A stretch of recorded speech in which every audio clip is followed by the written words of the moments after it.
Boxing Social here with promoter Eddie Hearn. We are here at the Ritson Josh Kelly press conference. You mentioned the word renaissance. Yeah. Could you expand on that, please? Yeah, I mean, sometimes you bring boxing to a city again that hasn't seen it for a long time, or hasn't seen big-time boxing, or hasn't seen the razzmatazz and the potential that I feel we have with these stars on this show.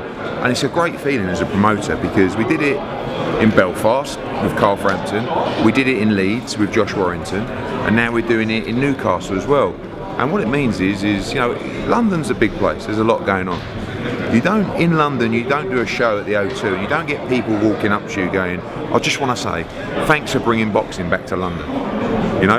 Here, there's a genuine feeling that people are excited, that people are pleased that you're bringing boxing here. That feels good. Maybe that's just an ego thing, but it feels good as a promoter. And when you're selling 7,000 or 8,000 to essentially watch two emerging talents, that tells me the potential of boxing in the North East and the potential of what people like Ritson and Josh Kelly can do up here. How significant is Newcastle for you as a boxing market? I mean, obviously Glenn McCrory, former IBF Cruiserweight champion, is from here. There is a history. Yeah, they love their boxing. They love their boxing.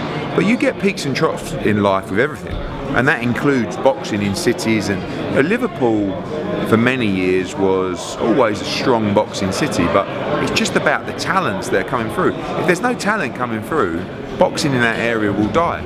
If there wasn't Josh Kelly and Ritson, we wouldn't be here.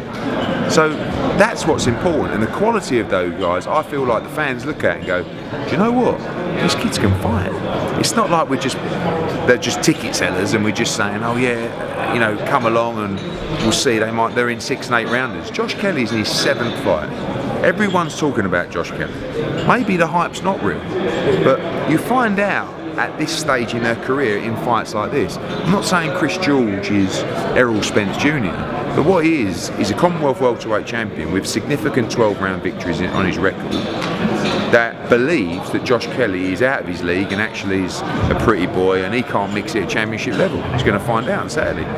Ritson has demolished everybody on the way to trying to claim the lightweight title. Now, Paul Hyland Jr. can really fight, and maybe the hype's not real for Ritson, and maybe he's just a strong puncher who likes to maraud forward, and as he steps up the levels he'll get found out. I don't think so, but that's what's exciting about the card. But I'm excited about this card because when you tune in at 7 PM, you've got Vallily against Iqbal, that's the first one up. It's a really good cruiserweight fight. Then you've got Edwards against Nelson, really good super flyweight fight. Then you've got Gavin McDonald against Stuart Hall, really good fight as well. And then you've got the two big ones in Ritson and Hyland, and Kelly against Chris George. So I think it's a great show, and I'm really excited, and I'm excited to feel the atmosphere in there and just sort of look around and just do my research. That's where I do my research. Others will do it through data, and I'll do it by looking and speaking to people. And hopefully we leave the arena on Saturday night thinking, because I remember, like I said, the fighters I talked about before, I remember when we did Kiko Martinez against Carl Frampton. I left Belfast and I thought, wow, we have got something. When Josh Warrington beat Dielli for the European title in Leeds, I was like, we've got something here, and I believe we'll feel that same thing on Saturday in Newcastle. Obviously, a lot of people who will be watching this interview, they want to know what's going on with the big one, Joshua Wilder. Ever since Wilder tweeted out that he accepted the offer, the rumor mill has been going like crazy. Could you please clarify what is going on? So we've made them 2 offers now. The second offer we made was about 4 weeks ago. And on Monday, Shelley Finkel emailed us and said, we take the money, and could you send us a contract? So I said, no problem. We're working on that contract now. Now, originally, when this offer was made, the plan was to fight in September. Now, that's like 10 or 11 weeks away. That's unrealistic, and with the news last night of Canelo and Golovkin, it's even more unrealistic. So we're having to sort of think about, the original plan was Wembley in September. That was what the offer entailed, September the 15th at Wembley Stadium. Now we're having to just sort of rejig a few ideas. The only place we can go really is Cardiff, because It's the only indoor venue that can hold the numbers that we need. So we're looking at that. We're putting the contract together. They'll have it by close of play tomorrow. We were virtually there with Povetkin to announce our September fight, and I'm still talking to them and letting them know exactly what's going on. We don't have any time to mess about, and I think sort of early next week we'll know if they're messing about or not. Many people feel that they accepted the offer because they thought that Povetkin had signed. So we'll see. I definitely believe Wilder wants to fight, and so does Joshua. But you know, it's just a case of, do we jump into the Povetkin fight in September? We still sign the fight now, no problem. But this fight will get signed. I'm 99% sure this fight will get signed. It's just whether they look at it and come back and say, good to go, or they say, hang on a minute, this. And we look at it and say, look, Josh wants to box in September. He will box in October, November instead, because he'll have to if it's Wilder. But we've waited 4 weeks for an answer. And the way it plays out on social media is just, I don't know, like, if I was trying to make this fight and I wanted it so bad, I wouldn't be Instagramming video messages going, yeah, do you want it or not? I'm accepting it now. So I don't know whether that's pressure tactics. Is it just trying to raise the profile? It's just a bit weird. Because normally when you're so close, you just sort of keep it on a down low. Maybe that's just me, but I've got a big mouth and I'm not saying anything. So, like I said, I'm almost certain this fight gets signed. It's just, does it get signed in a week or does it get signed in a month? If it gets signed in a month, it will be Povetkin in September and then Wilder straight after. So we can expect a Wilder fight potentially this year, not next year? Yeah, I mean, December is going to be the early. If we don't fight him next, then December is going to be the earliest and February, March is going to be the latest. The plan is at the moment, if they're real, to do it next, by the way. I'm not saying, oh no, the new deal is to do it in two, but we need to move. Like I said, we took 4 weeks. 4 weeks is a long time. And if we take another 3 or 4 weeks, we then can't really go in October, you know? And we don't really want to wait till November to do a fight, but we'll see. Is the pressure mounting on you right now? Because people... they want the fight. Yeah, I mean, of course. Everybody wants but the fight. That's just boxing, and that's fight fans, and people wanted Pacquiao, Mayweather for years and years and years. In my opinion, it happened at the wrong time. Joshua's not actually in his prime yet, so it's bizarre, really. Like old school times, people wouldn't even think about doing this fight yet. Like you'd say, no, give him another 4, 5, 6 fights. But because of the way the world is now with social media and what you're saying, and we have to do it. But forgetting what we have to do, the person that makes the decision here is Anthony Joshua. He wants this fight. It doesn't matter if I went to him and said, Josh, you can have another 5 or 6. He'd go, no, I want the fight. But he reads the social media. He knows what fans want, and he's delivered it to them time and time again. Let's not forget, he's had 21 fights. He's boxed Takam, he's boxed Parker in the unification, he's boxed Dillian White, he's boxed Brazil, he's boxed Klitschko for 2 belts. He's had 21 fights. You ain't got to worry about his desire to fight the big boys, but there are a lot of things that we need to put in place. It's a big fight, there's a lot of money on the line here, so you know, it's a perfect opportunity in my opinion for DAZN to score a major win with a major fight. So we need to get the timings right for them as well. We need to get the venue right. We want to make sure that we do it right, because this is a historic, groundbreaking fight for the undisputed heavyweight championship of the world. So, we want to make sure that everything's spot on. You mentioned DAZN. Dimitri Bivol. Any news on that? Look, we're talking to 50 fighters, Bivol's one, probably 50. But don't forget, it's all kinds of different levels. So it's world champions, it's unified world champions, it's amateurs, it's undefeated guys, it's guys that are on the cusp. So everybody's coming to us saying, what's the offer, what's the offer?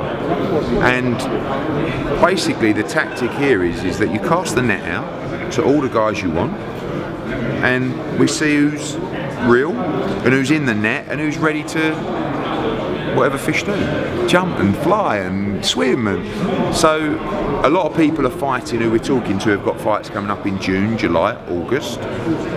And then things are going to start unearthing. Many have signed already, which we'll announce end of June, early July, our event in New York. DAZN have got some massive news coming tomorrow, for brilliant news for fight fans. I mean, this place is going to be the home of boxing.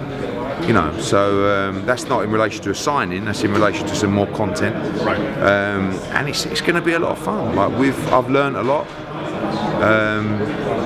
The thing that's astonished me the most is that the lack of promotion for these US fighters. Like I'm speaking to world champs and unified world champs that have like 3,000 Twitter followers.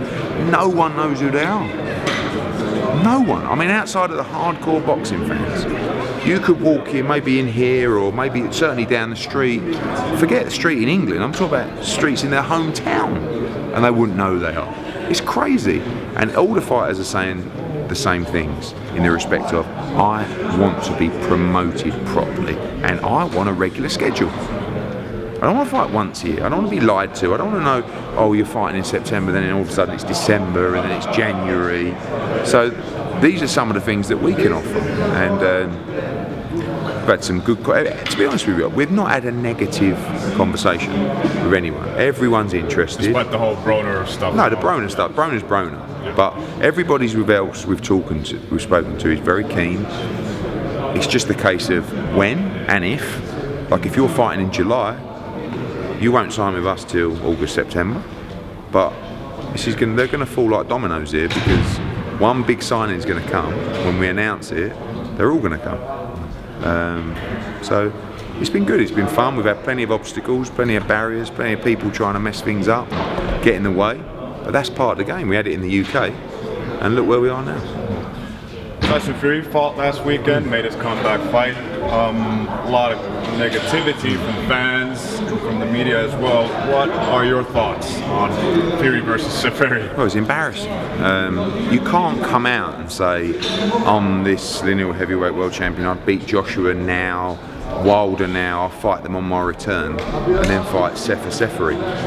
At least find a big guy that's not going to look. I mean, that was like probably the worst guy they could have got, because he's 5'10". So in every head-to-head, and every he's picking him up at the. I mean, it's embarrassing. And don't get me wrong. I mean, what Tyson's done to get himself, he's not in shape, but even to lose that amount of weight, it's an incredible achievement, and I'm pleased to see him back. But what he's doing is he's devaluing himself in the big fights. So let's just think, if he, this time last week, all right, if he would have gone into an Anthony Joshua fight, there's a split that you would have in your mind. Is that split less or more following that event on Saturday? The answer is, I'll answer it for you, it's less. It's quite a bit less, actually.